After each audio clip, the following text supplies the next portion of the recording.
Hello అందరికీ welcome to my mini log. ఈరోజు మనం ఫిష్ ఫ్రై చేసుకుంటున్నామండి. ఫుల్ ఫిష్ అండి. ఇది నేను మ్యాగ్నేట్ చేసి పెట్టేశాను. ఉప్పు, కారం, పసుపు, గరం మసాలా, అల్లం వెల్లుల్లి పేస్ట్ అన్నీ కలుపుకొని ఫిష్కి బాగా మసాలా పట్టించేసానండి. ఫిష్కి ఘాట్లు పెట్టుకుంటే మసాలా వెళ్ళి కొంచెం మంచిగా ఉంటుంది, సాల్ట్ అన్నీ పట్టి.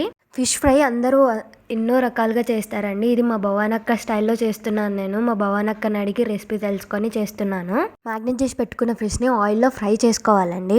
ఈ ఫ్రైకి ఫుల్ ఫిష్ అయితే బాగుంటుందని నేను ఫుల్ ఫిష్ తీసుకున్నానండి. నెక్స్ట్ అదే ప్యాన్లో ఆయిల్ వేసుకొని పచ్చిమిర్చి, ఉల్లిపాయలు వేసుకొని లైట్ బ్రౌన్ కలర్ వచ్చేదాకా ఫ్రై చేసుకోవాలండి. నెక్స్ట్ పసుపు కూడా వేసేసుకొని ఫ్రై చేసుకుందామండి. ఇప్పుడు ఒక స్పూన్ అల్లం వెల్లుల్లి పేస్ట్ వేసుకొని పచ్చివాసన పోయేదాకా ఫ్రై చేసుకోవాలి. ఇందులో నేను సాల్ట్ వేయట్లేదని, ఎందుకంటే ఫిష్ని మ్యాగ్నేట్ చేసుకోవడానికి మసాలా కలుపుకుంటాం కదండి, అదే మసాలా ఇప్పుడు ఆనియన్స్ ఫ్రై అయ్యాక వేసేయాలి. అది పచ్చివాసన పోయేదాకా ఫ్రై చేసుకున్నాక సాల్ట్ సరిపోయిందో లేదో చూసుకొని ఇప్పుడు మనం ఆయిల్లో ఫ్రై చేసుకున్న ఫిషెస్ని కూడా వేసేయాలండి. ఎక్కువ కదిపేయకూడదు, ఎందుకంటే ఫిషెస్ విడిపోతాయి, చాలా డెలికేట్గా ఉంటాయి కదండి ఫిషెస్.